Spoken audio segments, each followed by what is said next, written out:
Hello, everybody. Welcome to All Things Love. I'm your host, Kelly Garnett from Sacred Dating. And today, my guest is Larry Michael.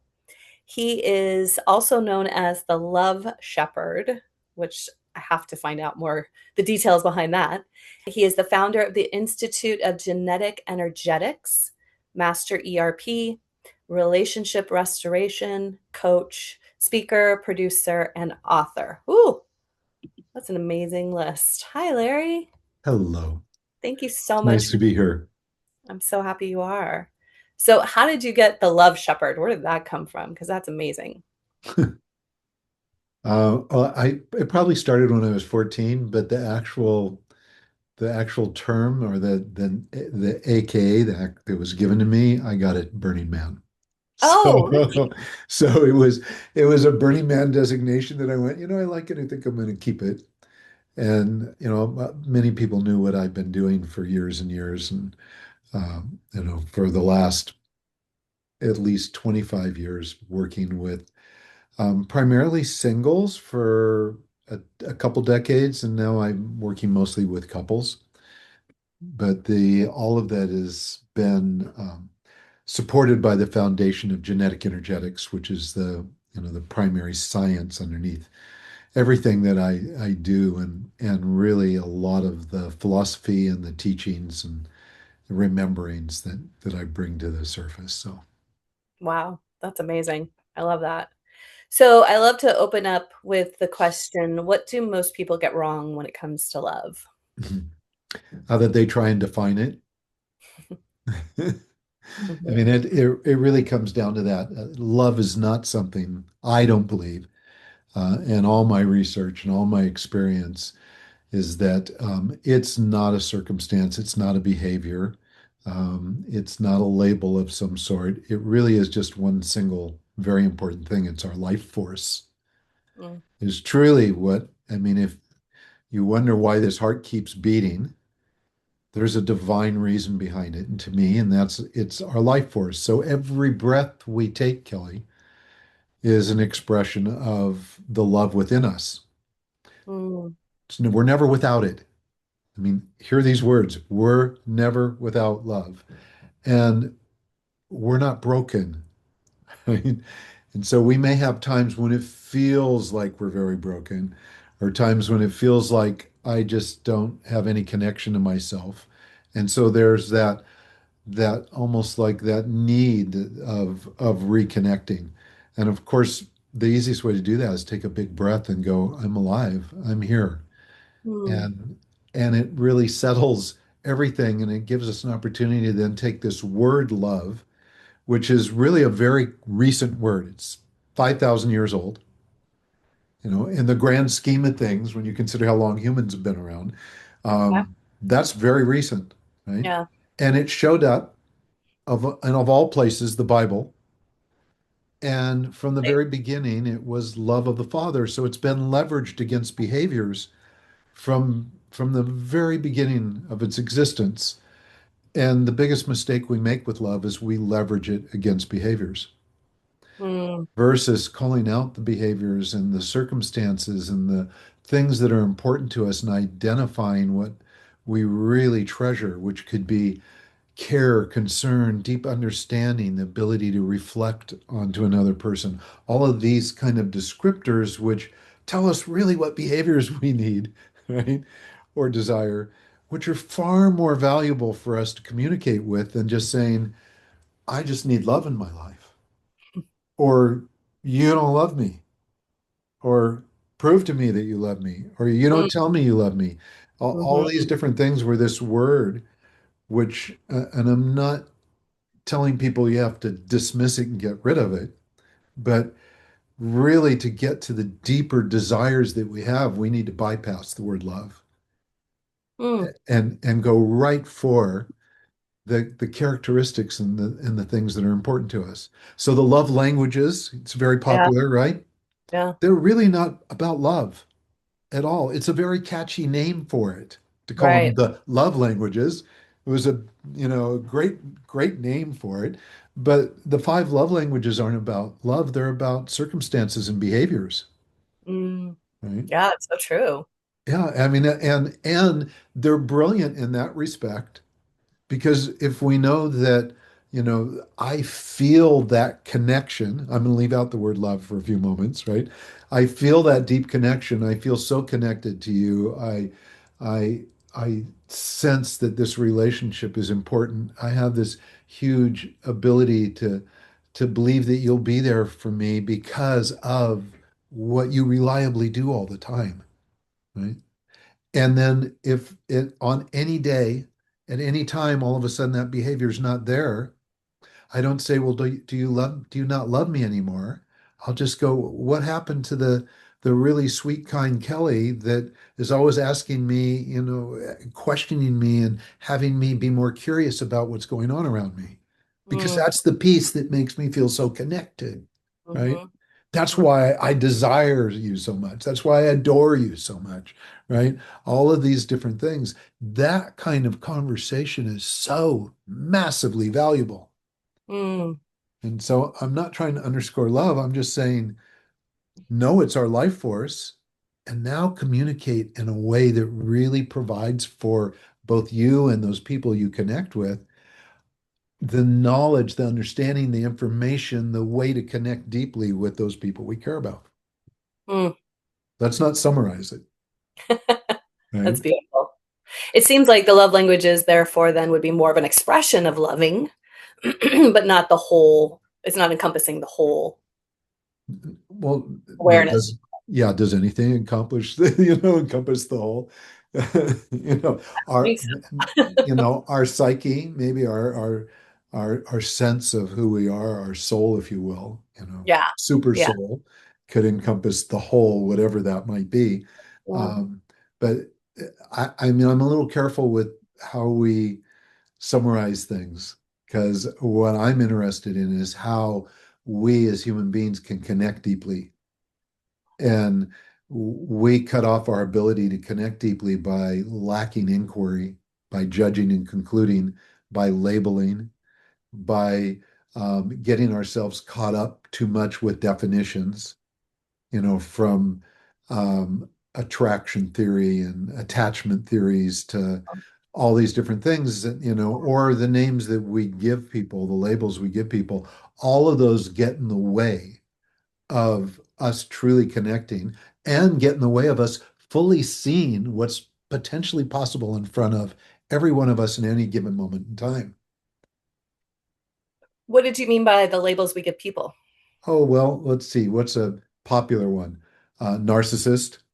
Oh, Okay. behavioral labels. Yeah, yeah, are there clinically narcissistic people? Yes. But is there a human on this planet that doesn't have a narcissistic tendency at some time or another? No, we all do. So Yeah. in a certain circumstance, behaviors may show up and you could turn around and say, wow, I mean, that feels very narcissistic to me and it's hard for me to handle it. But it's a lot different than if I say, you're just a narcissist, you asshole. You just like, excuse me, I have lots of words I might throw out there time and again. But and now you label someone. And with that label, what do we do? Now someone says, labels you and says, you're ADD or ADHD. And I don't know if you're following what I think is the most wonderful direction right now. For the last couple decades, ADD and ADHD has been a very debilitating label, Mm. right? Yep. Finally, people are seeing that it's not a deficit. For most people, it's not a deficit at all. It's a gift. And so now we're looking at it but a little bit differently. But if you're given that label, and your thought of the label is it's someone who can't pay attention or can't keep their direction or is going to be wishy-washy about things or can't be still or can't even listen well. And that's the label you give someone. Well, you might as well put them behind this locked door with a little sign on the front that says ADHD human inside. And how would that feel?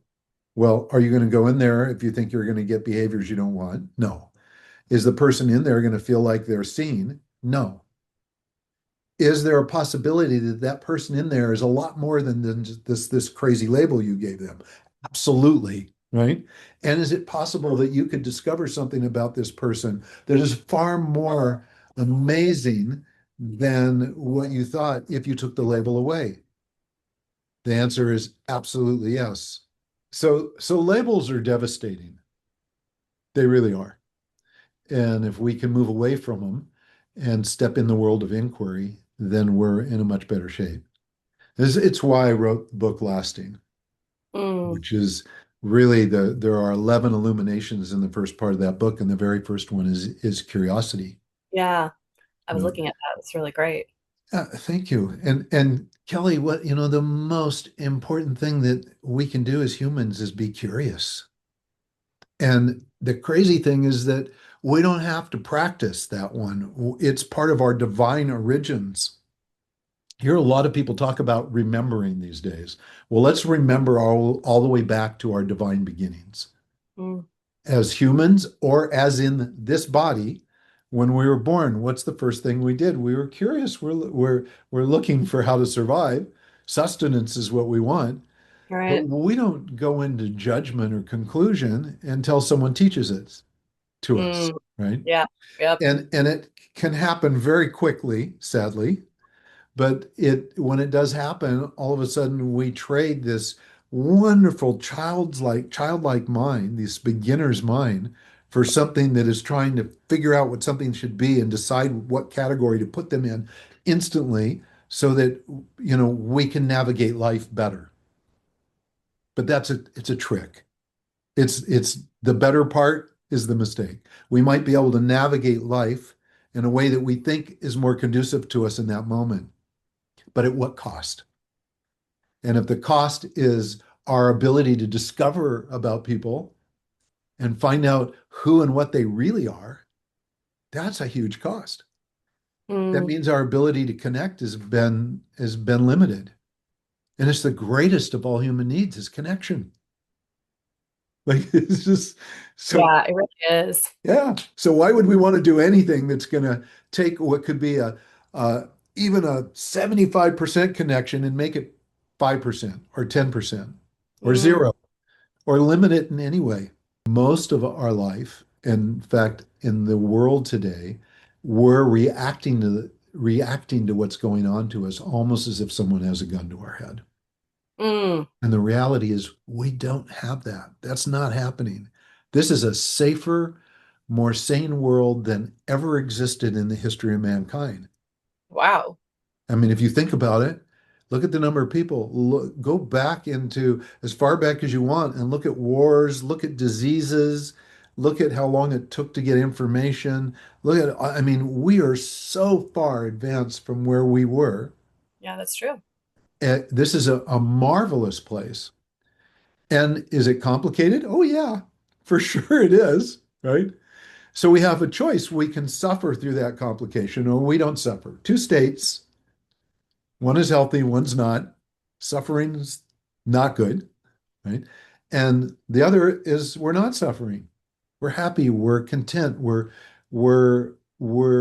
and by content it means that as challenging as the circumstances might be right now, I'm happy to be in this place where I'm healthy enough to be able to tackle them fully, Yeah. right? We, I mean, look at what a gift it is for us to be able to talk across thousands of miles, and have a conversation with each other, see each other, right? And listen to each other so we get visual cues, tonality, and all this with voice all combined. How Yeah. great is that? Yeah. I mean, it's a lot different than a can with a string on the end of it, talking into it. What did you Well, and say? I I can't hear you. What? What? remember being, in the 80s and them talking about these phones that were going to be able to see each other and talk, and okay, sure, whatever. And they kind of had a big landline phone that had a screen on it and you could kind of see the person in there. But this, I Yeah. had no idea was going to be possible. It's Well, real. then Star Trek was real. Did you know that? The flip phones and all that. But I mean, and here's the thing, right? So we have these devices, and this one's more powerful than my first Apple computer by a long shot, Mm. right? Wow. Yep. And does a lot more. And we could be doing this call from my phone instead of a computer, all of these different things. And now there's people going, but it's dangerous to have them up to your head, which might be true, and it's dangerous to be on them all the time because they can affect the way that we interact with humans. And of course, we can look at every circumstance and find things that we should be aware of Right. so we can navigate them. Right. We have a choice whether to pick up the damn phone or not, Yeah. right? We have a choice about where we set it down when we go to bed at night. Is it going to be on our dresser right next to us, next to our head? Or are we going to leave it, downstairs or in the bathroom or someplace else? These are choices. We didn't have, as humans, we didn't have choices like that in a lot Right. of parts of times of our life. And there are still people that have fewer choices than you and I have. Right. That's true. And they look at their circumstances and go, and this is a beautiful world, Yeah. right? It was a really amazing movie. It was a documentary called Happy. I don't know if you've seen that or heard of that. Yeah. It was taking people all over from every financial level, from the poorest of the poor in, I think, India to the wealthiest of the wealthiest, and their relationship to happy. And those who live in poverty, they're really pretty content. They've got a roof over their head, they've got food in their belly, and they have their family close by, and that's all they need. Yeah, they've got the connections they want, right? Yes. And they get fulfillment from those connections. Yeah. It's so So true. if we just change our focus a little bit, life is pretty freaking great. Yeah. And I know that there's a lot of single women on this that Hmm. listen to you. And with genetic energetics, we have there's probably 150,000 women that we've talked to over the years, a lot, and millions of people that have looked at our profiles. And I get asked the question all the time, where am I gonna find my partner? How do I find my next partner? How do I get over my last debacle? Right. Hmm. Right. And they're great questions to ask. And now we have to listen to, what's the potential answers. And there's lots of answers. And we have to also go deeper than just the first answer that we get. Mm. So To go deeper. how do we go deeper? Yeah. So if Oh I get gosh. the answer of like go online, what Yeah. would So if I ask someone, well, how do I meet someone? And they say, go online. And then I can, okay, well, what does that mean? So going deeper, tell me what that means. Well, here's a couple websites that I like, or here's a couple ways that you can meet people. And I go, okay, that's great, but how do I do that? What's the best way to do that? We have to keep asking questions and get information and not assume we have answers all the time. mm, And when we meet people, this is when the questions are really important, right? So in my book, I tell a story about how a gentleman, he had like 3 dates. I think it was 3 or 4 dates. And on the fourth date, he decided he was going to like ask some more deeper questions of the woman that he's really becoming very, very interested in. And he says, how do you feel about having children? And she goes, oh my God, no. And he, at that moment, thought it was all over because he mm, really wanted a family, mhm, truly wanted a family. And he went home that night so upset, thinking, this is like the coolest, most wonderful woman that I've met in a long time. Only 3 dates, but it was impressive, right? What they discovered about each other. But this piece was like a game stopper. And he was so depressed and so upset about it. And he just couldn't get it out of his mind. And he made a mistake. When she responded, he just assumed that the answer meant, I don't want to have kids. And he went into this deep spiral downward. Through the night, he woke up in the middle of the night. He says, oh my God, I can't wait till morning so I can call her. I need to know what she meant. Right. wow. So he went through like a night of hell. Yeah. thinking that this person that just felt like the most perfect person in his life wasn't going to be that person. And the next morning he goes, I'm sorry, I probably acted strange and was pretty cold. And she goes, yeah, wondered what the heck happened. It wasn't my favorite date for sure. And he said, well, I asked you about children and you said no. And she said, actually, you didn't hear everything I said. I said, oh my God, no, not now. But he didn't hear the not now, Oh my right? goodness. And he just heard no. And he was so quick to think that was it that he didn't hear the rest she said. Now, she may not have said it as powerfully as it would Right. have been important, but he also didn't ask why, you know. I'm Why so curious, not? why do you feel that way about children? And had he done that, he would have found out the truth, which is she is in a career right now where she doesn't think there's room for children. That like she was close to getting her law degree. She had a law firm that was already wooing her, and she really loved her occupation. And she went as a pregnant mom that it's not where she is right now. Mhm. You know, does she want children someday? Absolutely. And is there in her mind a time frame around it? Yes, there is. Is it the same as his? We didn't know that at the time, but he could have at least found out that she wasn't opposed to children. It just sounded like she was. But here's the Wow. other thing. It could have been another reason. She could have said, well, actually, I grew up with a lot of kids. I had to raise kids. I was the oldest in the family, and there are 8 kids in the family. And my parents they timed out someplace, and it was on me. So I've raised children already, and I need a break. I love kids. Um, Probably not as much as I would if they were mine, as brothers and sisters. But, and now, or she could have said, I want kids, but I can't have them. Physically, I can't have them, but I'm open to adopting them. Right. Yeah. So Yeah. there's all these other answers, Kelly, that could have been gotten Yeah. simply by being more curious and not concluding or not judging too quickly. And Ooh, does that happen all the time? All the time. All I'm the guilty. time. Women who are looking for a partner, they've got this list of what they think they want, Yep. and here's the list, and if they don't fit into that, sorry. Out. I had I had a lot of red hair when I was younger. Really? Yeah, I was a redhead and big mutton chops and all this. It's really fun looking at the old pictures. So back then, someone who wanted someone that had a lot of hair, I qualified, right? Now, this is not a lot of hair, right? If any, right? There's Yeah. this. So, over time things change, Right. right? It's like, Come out because they lost their hair. or you're not interested in them because they don't look exactly the way you want them to look. Right.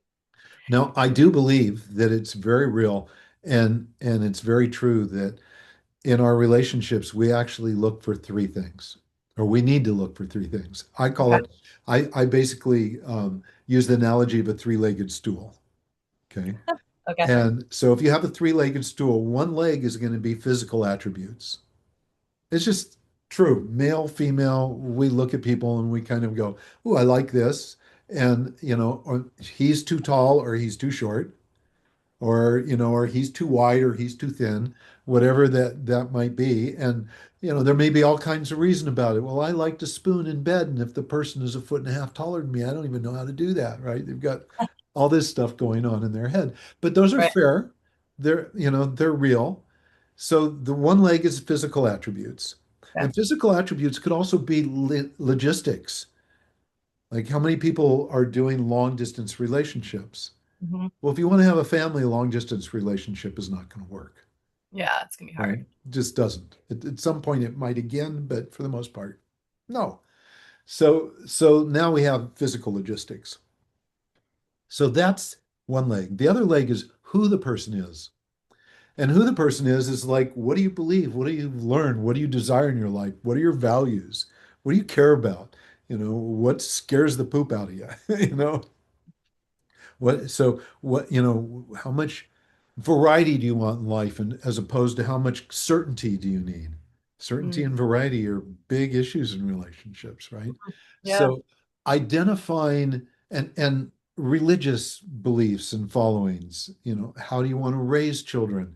In the book Lasting, the second part of the book is 300 questions that are designed to discover at an unbelievably deep and beautiful way about the person that you're thinking about being in a relationship with, or the one you're in a relationship with, if you want to approach it from that angle. So there's plenty of questions to ask. And coming back to curiosity, we want to make sure that we're going deep when we ask the questions. So those are two legs, right? Mhm. The who and the physical part. And that's what most people settle for. So now if you have a three-legged stool and you're only operating on two legs, what are you doing? You'll fall. You're balancing all the time, right? So it's like our relationship is a balancing act. And if something brings it to a stop, something gets in the way, you know, challenge shows up, what happens when you're at a full stop? Think about being on a bicycle, a two-wheeled bicycle, and you're pedaling, and all of a sudden you have to stop at the intersection, and you don't put your leg down. You just go, right? And, Right. and you go, ow, that hurt, right? And you Yeah. get up and you go, wow, that was not very smart. But no one told you you could have put your leg down. That's like the third leg, right? To balance it. Well, so you get back up and you go, I'm going to do better next time. I'm going to keep rolling, keep the momentum going so I don't have this crash and burn. The reality is there's another leg, and the next leg is genetically what we are. It's what we are, not who we are. So we have Mm. the who, we have the physical attributes, and then what we are. And genetically, there's a lot of things to know and discover about what we are, how we communicate, how we process information, how we relate to money, how we sexually engage, chemistry. All of these are determined by genetic codes. Wow. So when you have those pieces, now you got three legs to work on. Mm. And you know what? If you've got a stool that's got three strong legs, you can do cartwheels on it. You can dance on the top of it. You can do whatever you want, right? You have the structure you need, the foundation you need to navigate anything, really. Wow. And how do we get the information for the genetic codes? So that's genetic energetics, which is the Site? institute that I founded, and Yeah. we're going to give everybody a link to be able to get their profile for free. Yes. And the profiles are really they're beautiful. They're going to demonstrate to us, how we interact with each other from our genetic origins. So, for Mm. example, I'll give you an example. Um, First of all, let me ask you, have you ever had a circumstance where you got together with someone and you felt like they just sucked all the energy out of you? Yes. Yeah. And we have a nickname for those people. Toxic. Toxic. Toxic is one. Energy vampire is the more playful one, right? So here's the reality. They're not toxic, and there's no such thing as an energy vampire. But there are two different energetic frequencies, vibrations, if you will, that are bombarding each other. Wow. And we all know what this is like because we've experienced it. But almost everybody, I'm sure, that is on this call has had a time when they were a little kid and they played with magnets, right? Hmm. And when you try and push the magnets together and they repel each other, On the and they opposite just you side. can't get them together, right? Because they'll spin and they'll push each other away. So two people that have different communication styles have two different energetic frequencies they vibrate at, and they repel each other. Mm. 50% of the population communicates like I do. I use my words to mean exactly what I want to say. I'm what's called structural. You talk to me, and I'm gonna understand what you're saying based on the dictionary definition of the word. Okay. Okay, that's my primary go-to. Okay, but there's another half of the population that are what we call figurative. And figurative communicating people, they're more about emotions, right? they determine and understand what we're saying with us having a sense of the emotions that are behind it. So here's the deal. I can talk like this and say to you, Kelly, it's really important. I mean, it really is important that you know about genetic energetics. And it's important because it's going to make your family life so much easier and everything is going to go smoother. Now, it's kind of pretty deadpan. There's not a lot of intonation in what I'm saying. Right. Someone who's structural is going to hear that I said easier, important. These are critical things that you should look at. A figurative talking style person is watching my lips move and going, was I supposed to be paying attention? Right.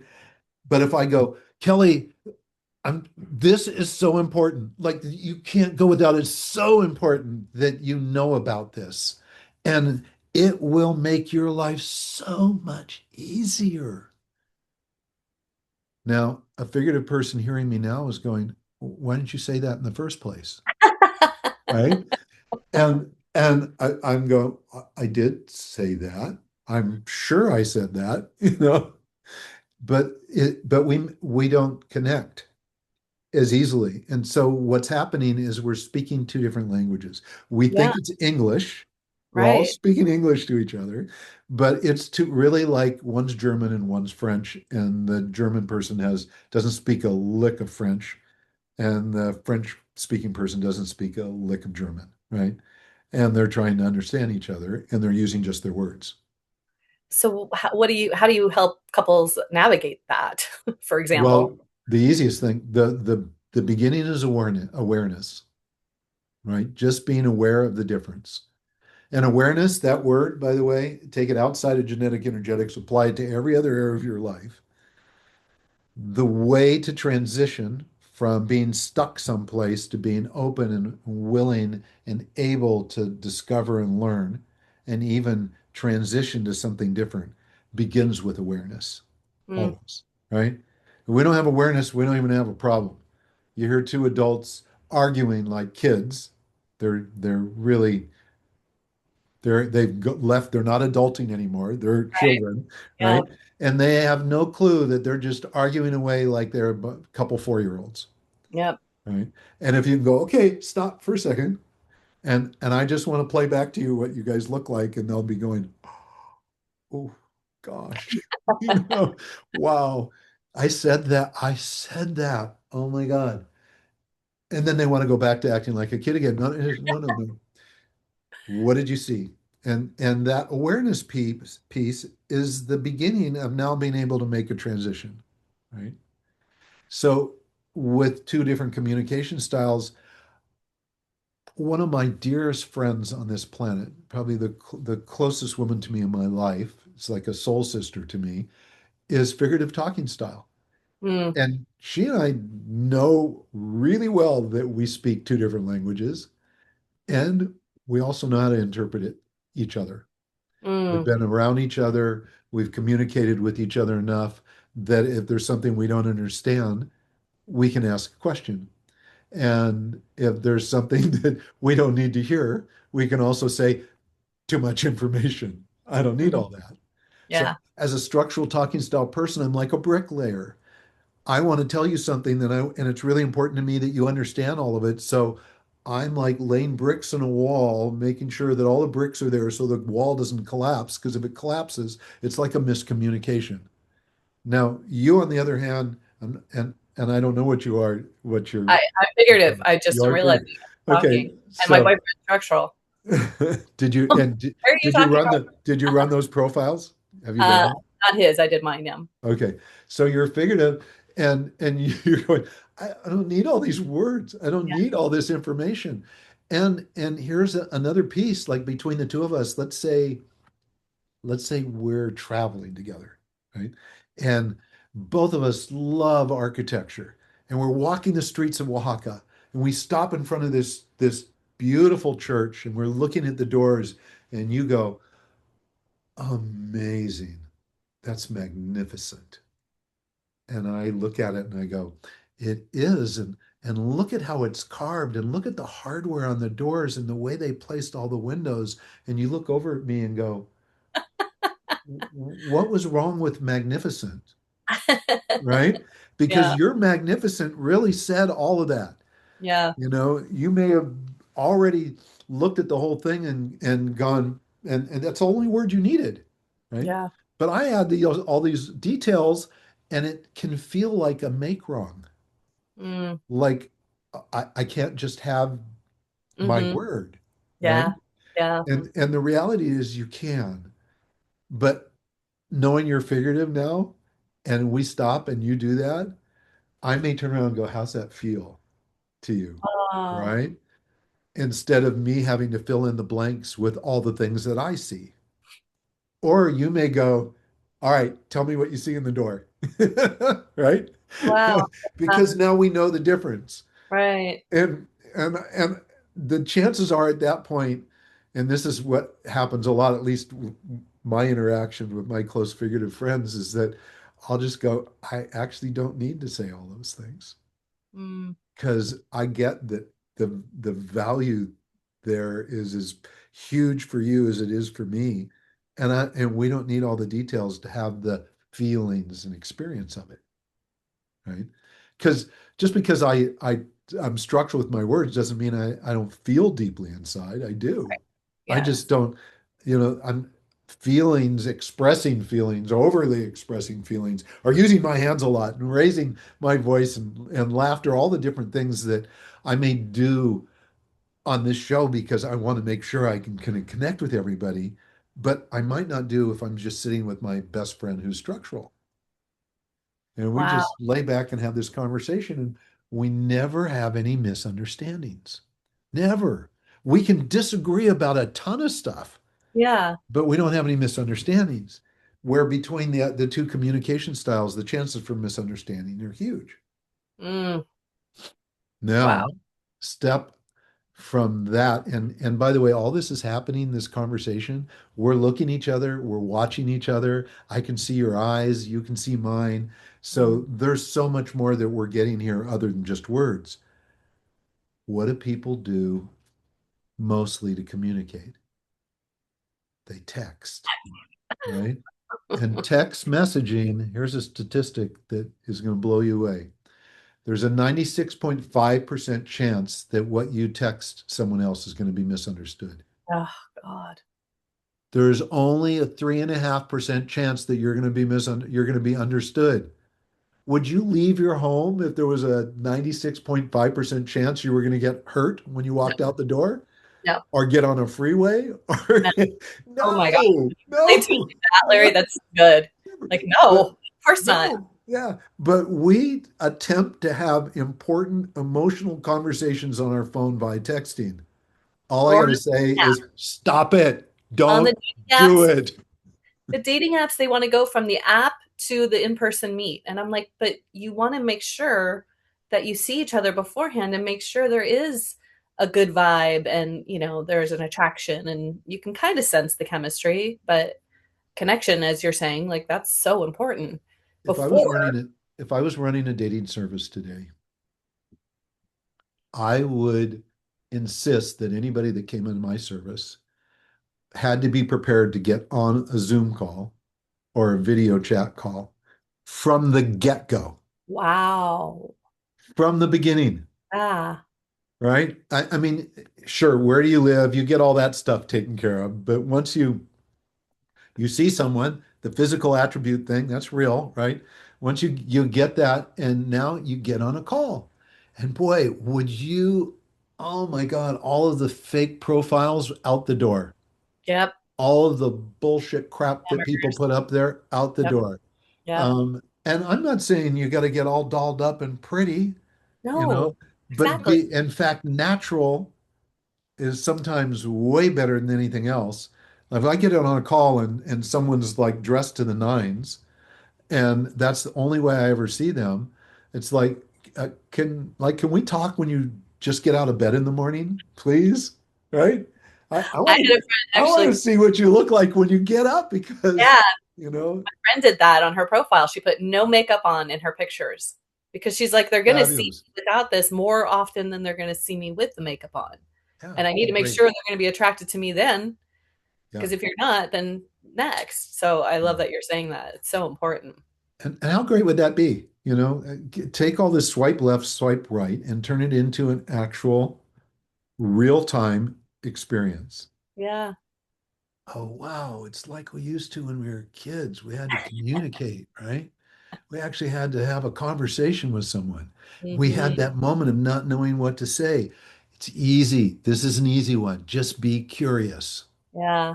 right? Curiosity, true curiosity will take away anxiety so quickly. Mm. Because from that point, if you're not thinking about worrying about being judged, right? And you're not judging other people, now you're just listening. You have the opportunity to talk with someone and go, wow, this is a really great conversation. Thank you.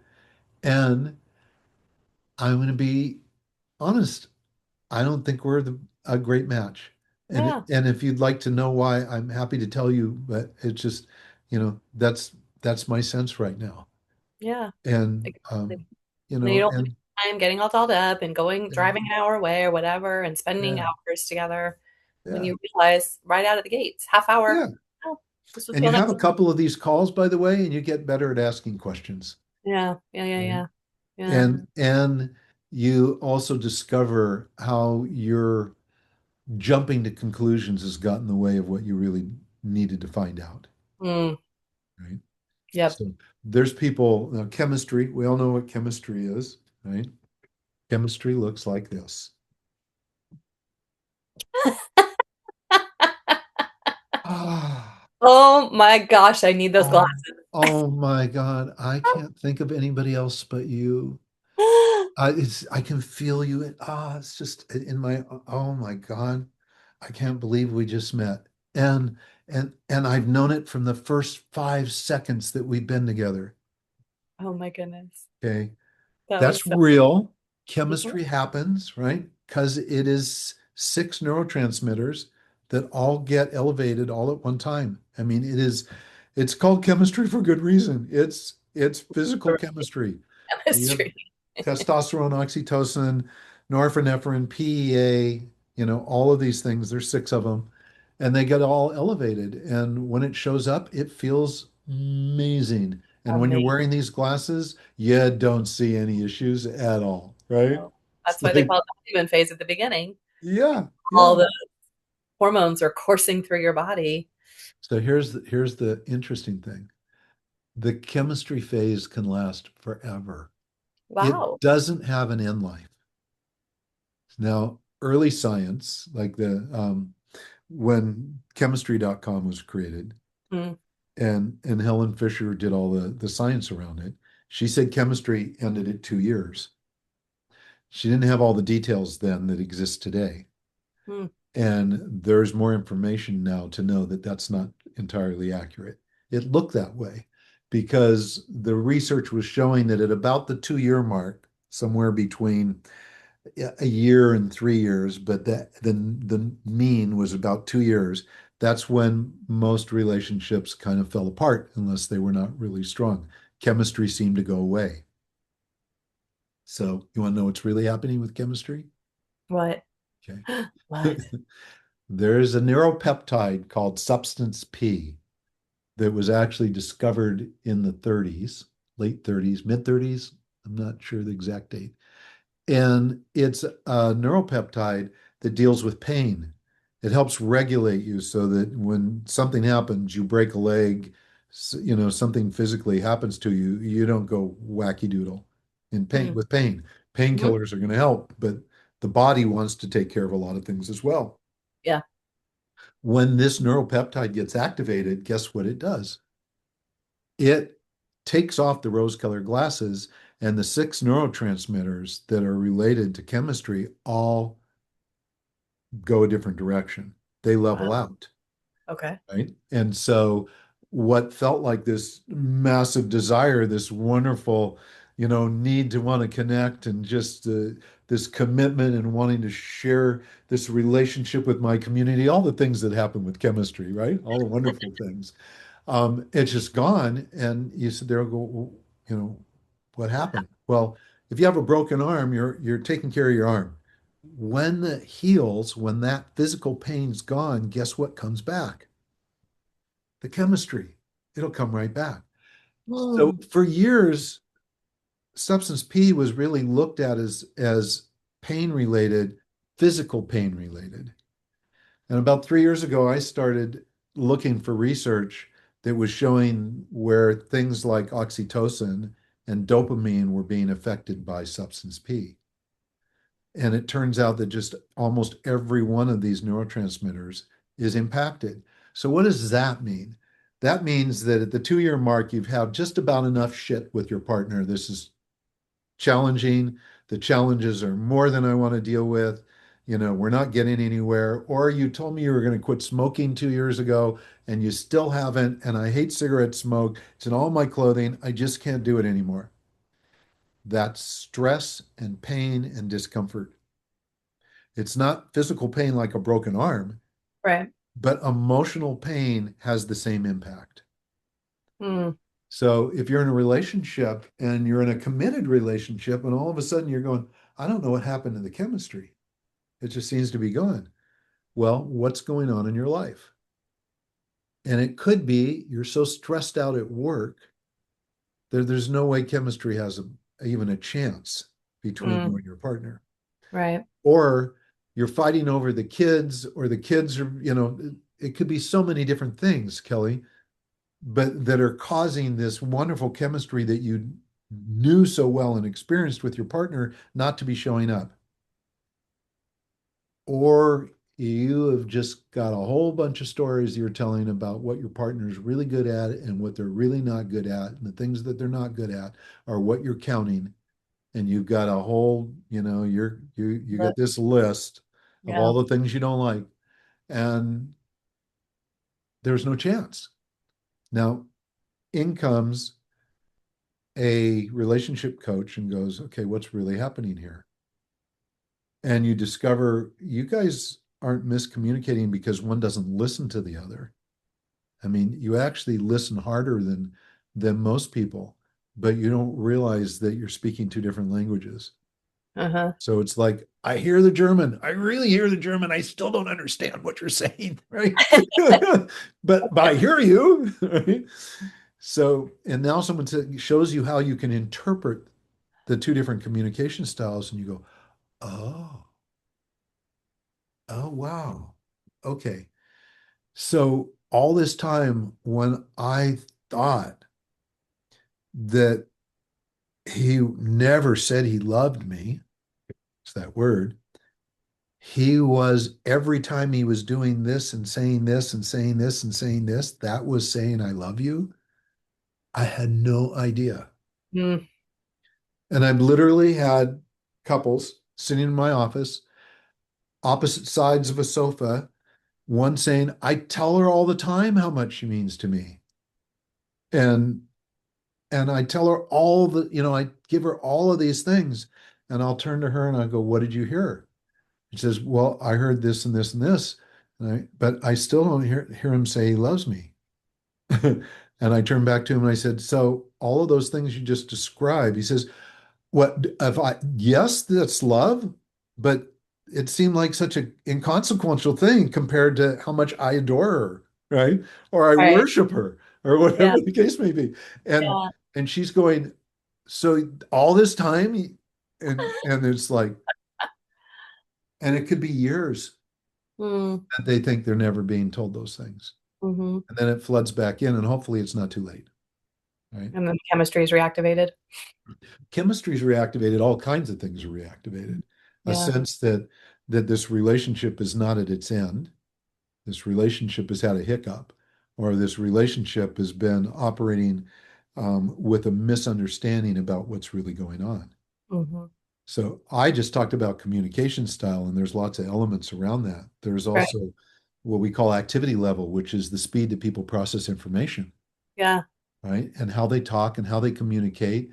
And there's two speeds. There's moderate active. That's what I am. This is kind of my normal speed. Okay. But for the super active people that are listening right now, I'm going to talk at your speed. So if I just pick up the pace and tell you everything you need to know about genetic energetics, I can do that in the next 15 minutes and you'll have all the information you need. You'll know exactly where you're at, where you're going to be and what to look for and what you can do about it. Would that be okay with you? Right. So all those people are going, don't stop, just keep going. This is Yeah. great. Right. And we could be looking at 60 people on the screen and and I can tell you half the people would be sitting back on and they're listening. And then I start pick up the speed like that, and I'll watch all those people go, and they'll lean in. And Kelly, it's the craziest thing. The first time I experienced it, I went, "Oh my God!" Wow. Right? And Yeah. so now some people are going to go, "Well, that's just too fast. You just talk too fast." Yeah. My daughter That's me. is super active, and she's figurative talking style, and she's mental, emotional, sexual response type, and she talks at 3x speed. Whoa. Really fast. And she understands everything she's saying, right? But Yeah. I Makes don't, and I have to go a little slower, please. You know, she goes, Dad, that's annoying. But sense. you know, but I'll say, can you repeat that? And she'll repeat it as fast as she said it the first time. Oh. Right. So, you know, obviously she's my daughter. So we've learned to navigate this to a certain degree. But I watch her with a close friend of hers that operates at the same speed that she does. And I just like watch and I go, wow. And So they good. understand each other. That's amazing. I don't have Yeah. a clue what they're saying. I Yeah. don't. I'm listening. I know that's English, I think. Right. But and I'm watching them like have this incredible experience with each other. Right. So because my daughter is super active, do I go, you know what? You're super active. I go find another dad, right? No, no, it's crazy. Yeah. And because my partner is super active, do I turn around and say, you know, I'm not your person? No, I'm going to learn about what it's like for them to be like that Hmm. and understand that a super active person has a plan from the time they get up in the morning until the time they go back to bed at night. And when they're working within that plan, their whole body feels yummy. It feels Mm. great. Mhm. And if, like when COVID hit, all of a sudden you had to not leave your house, you can't do what you normally do, stopped in your tracks. That was like the time in my career that we saw more people depressed than ever before. And it was because half of them, at least, were told to stop in place, just Yep. stop, right? And some people found ways to navigate it. They really liked Yeah. it, right? They really liked it. Others, I it was. was really, really tough. But here's the thing, for someone who's super active, they like to keep going. So they have this plan. And the super active people listening right now to this are going, well, wait a second. I like to meditate and I love to go for walks and I like to take naps. And sometimes I like to even watch a movie, just not do anything. And I'll go, when do you do that? And they'll go, well, I get up every day and I walk at 7 a.m. Right. And I do yoga at noon and I meditate, you know, at this time. It's all within a schedule. And as Interesting. long as it's full and it's moving, their body is super happy and their mind is super happy. Hmm. Take kids now, who are the ones that we're looking at ADD diagnostics that are gone from 5% of children to almost 10% of children. And my research when we go into classrooms is we find a teacher who talks slower and they come in and they sit down and they listen to the teacher and two sentences get out of their mouth and they know the entire hour. They know what the person's going to be saying. And super active people literally have to, a lot of the time, stop themselves from finishing other people's sentences. Wow. They just do. And they're being nice to us, letting us finish, to be honest with you. But they're hearing the communication and they pick up on the whole thing before it even comes out of our mouths a lot of the Yeah. time. Yep. And the ones that are really the healthiest are the ones that don't try to finish other people's sentences because they know that there's times that they're going to be surprised and the surprise is great, right? Right. Yeah. Yeah. So Yeah. but they move that speed. And so here's this kid that's super active, and the teacher is so slow. And so they sit at the back of the room. They don't want to sit up front because it's too confrontational. And then they got this book in front of them, and inside the book, they got another book, right? They've got other things they're doing so Right. that they look like they're paying attention, Yeah. but they're not. They're doing everything else. And the Yeah. teacher's going to go, well, you can't pay attention in class. You don't have the ability to pay attention. It's your fault. You're ADD. And then they have them checked. Someone checks them out. And sure enough, the person is really quick at doing things and can make fast transitions, and they fit kind of into that ADD or ADHD compartment. Now they've got a diagnostic. And now someone says, well, with these particular drugs, it's going to be much better. It's a big problem. Mm, Reality is that a super active person has unbelievably wonderful attributes, hmm. as does a moderate active person. Your Right. figurative talking style, that's not a deficit. That's your unique beauty. That's your divine origins. That's the glorious nature of who you are and how you express yourself. Do you talk like me? No. But are you supposed to? No. Are there going to be times when we might have some misunderstandings? Yes, but less so because now I know the difference, Right. right? And because I'm not going to be all upset at you because you're emotive or you need me to be more emotive. I know that that's genetically how you're coded. Yeah. Wow, what a relief that is. That's amazing. We could go on all day, Larry. This has Yeah, been we so could. amazing, and I'm so grateful for all that you had to share. I know that you obviously can go do the test yourselves to find out your genetic Yeah, code, which is fantastic and it's free. it's free. And I'd love to have you on again.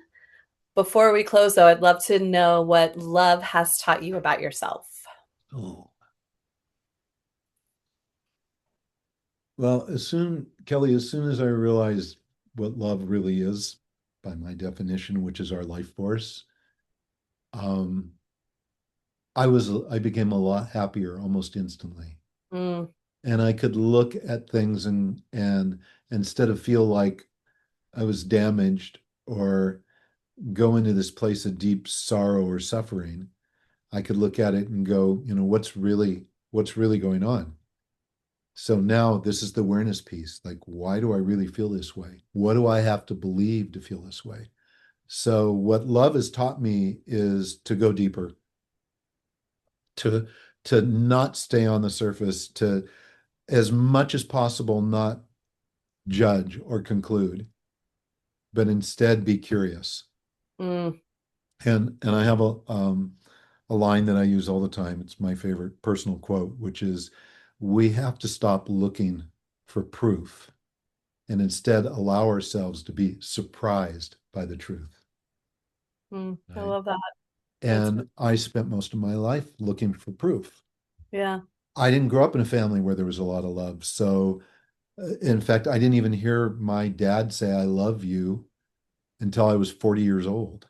Wow. Right. So it's like, but I grew up with all the movies and all the love stories and all that stuff. And I'm going, why isn't it here? Where is it? I need it. Give me the love. I have to have it, right? It's just like, and so the freedom that came from that is really delicious, Yeah, that's really beautiful. delicious. And I want, because I know that there are a lot of women on this call kind of going, how do I find my man? Right. And I want to share the one thing that I said to, my followers and my listeners and people I've coached with for years that are single is that the first thing you find is yourself. Yes. And you discover all the things you like about yourself. If you will, write a manifesto about who you are with your perfect partner, not who your partner is, but who you are, and be that person. Allow yourself to be that person, and you will attract the partner that can meet you and see you to you. You'll call them in. Your biggest challenge is going to be recognizing them when they're standing next to you at the grocery store line, right? And they want to talk to you. They don't know why. And you think I'm shy, but should I do this? Yes, hell yes. Have the conversation, right? Yeah. So if you and if you really are going through your life and living your life going, you know what? I feel good. I like this. Can my life be better? Always can be better. Can we do more things? But am I liking the way I'm approaching the way my how I live my life right now? And am I really clear about what's going to bring joy in my life? What kind of person that I want to be? Like, I want to be someone who's really curious about the person that's in front of me. So do I want someone that doesn't have any ability to be intimate at Right. any level? No. Right. But I'm willing to be intimate to a great degree. So Yeah. I want to be met there. Right. So come from that place and they will show up. And that's the exact work I do with my clients is help them to, especially coming out of a significant relationship, who am I now? Because I'm Mhm. not the same person I was when I met my spouse or my last partner. I've shifted, I've grown, I've lived. So who am I now? Who do I want to align to so that I can attract in somebody that meets me there? Yeah. Yeah. I was in a relationship years ago and I wanted to fix it. It was before I discovered I was introduced to what was called Match Matrix at the time. So genetic energetics is a Mhm. rename of what was created over 40 years ago. Oh, okay. And so when I bought it, when I founded the Institute, I changed the name to genetic energetics. But before I knew that, I was in this relationship and it started out great and then it wasn't so great. It had all kinds of problems. So I did what I was trained to do as a male in my life was fix it. How to fix it. I needed to fix it. So I went into fix it mode. And of course, you can imagine what the conversations are like for a woman that's got a guy who wants to fix things. A little challenging. There's better ways to handle that. And so, but that's where I was at, was just like fix it. And we had this one um, couple that I went to meet with, and they said to me after the meeting, they said, Larry, it's time to up level. And Kelly, I thought that was the most mean thing at the time. It just like, oh God, it just seemed like I mean, I still like the person. I still want the relationship to work, but they're like seeing stuff and they're going, it's time to up level. And and probably about a month later, after I really thought about it, and even after the relationship came to its to a quality conclusion, I Uh-huh. looked back and I went, yeah, and you know what? I thought they were talking about her, and they were to some degree, but they were also very much talking about me, right? Yes. And so Yes. I looked at that whole thing and I went, wow, I actually like this. I Hmm. like this. I feel like it gives me permission to look at any relationship I've been in and go, thank you. This is Hmm. Earth School, Yep. right? Yep. And boy, that was a hell of a class I just went through, right? But boy, did I learn some great things. Yeah. And most Beautiful. important for everybody listening, we're going to learn what we truly love. We're going to discover our own sovereignty. We get to have this opportunity to take Yes. personal responsibility. No one else is responsible for our happiness, Yes. right? Yeah. No one else. Yep. And if we do that, we become so attractive to the people that can actually see and pick up on that energy that Mm. we're like this magnet that got plugged into a magnetron and we're pulling these people towards us, right? Yes. And then if they're not showing up, it means you still have a block. And your block may be going, I'm not good enough, or I'm still a little bit wounded from the past, or I'm not a whatever story you got going on, Right. there's stories. Exactly. It's false. Right. Yeah. Yeah. Every one of us at our divine origins, and I say divine because that's the way we started. We're every bit as much a divine human as we were when we came onto this planet, when we were born into this world. And if you want to back up far enough to go, ah, that was me, and then come forward into this complex world and go, that was me is still here. Mm, your original coding, your genetic coding, all of those things. And am I navigating hard things and challenging things in life? You bet, absolutely. you know? Yep, that So is. my friend Amy Joy says life is glorious and messy. I love that. Amen. Glorious and messy. And nothing could be more accurate. Yeah, that's Right. great. Well, thank you So so much, Larry. It's been such a pleasure. You're a wealth of knowledge, and I really appreciate you. it's been really great to be on your show, and thank you. Thank you for the opportunity to share. And I'm happy to go deeper with people, when they want to. If they go get their personal energetic profile, they have questions, please email us. We will respond. Okay, fantastic. Okay. All right. We'll Alrighty. see you guys next time. Thank you so much.